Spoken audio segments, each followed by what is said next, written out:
කාලය ඔබ වෙනුවෙන් නවතින්නේ නැහැ. මේ ලෝකෙ වටිනාම දේවල් මොනවද කියලා ඇහුවොත් ඔබට විවිධ උත්තර මතක් වෙයි. ඒත් ඔබ නොදන්න ඔබට වටිනා දෙයක් තියෙනවා. ඒ දේ ලැබෙන්නේ නොමිලේමයි. එයින් ප්‍රයෝජන ගැනීමට ඔබ දක්ෂ විය යුතුයි.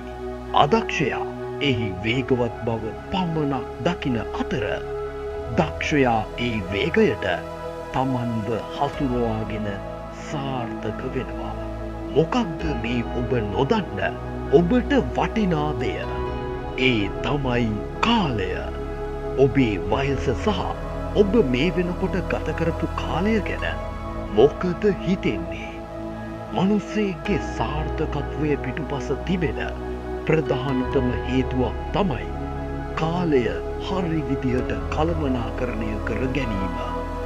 මේ දේ ප්‍රගුණ කරපු අය තමන් කරන්න ඕන දේවල් කළ යුතු නිවැරදි වේලාව හඳුනා ගන්නවා.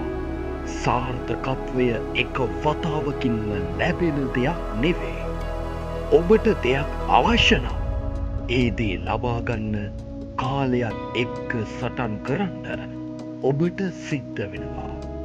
කාලයත් එක්ක සටන බොහොම මිත්‍රශීලී විදියට කරන්න පුළුවන්.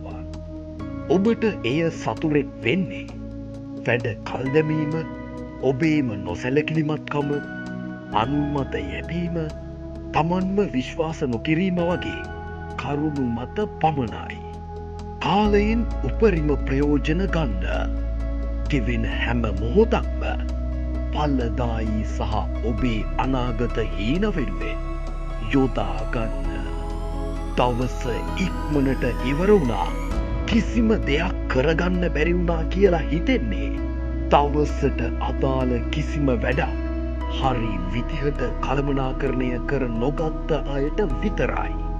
රෑ නින්දට යද්දී අද දවස ගොඩක් හොඳින් ගෙවුණා, වැඩ ගොඩක් කරගත්තා වගේ සතුටු හැඟීමක් දැනෙන්න නම් කාලයක් එක්ක වැඩ කළ යුතු විදිහ කළමනාකරණය කරගන්න ඕන. කාලය ඔබ වෙනුවෙන් නවතින්නේ නැහැ. ඔබ කාලයක් එක්ක වැඩ කරන්න. මේ විදිහට වැඩ කළොත් කාලය ගෙවී යයි. අවසානයේ ඔබත් සාර්ථක වෙලා ඉඳීවි. අනිවාර්යෙන්ම.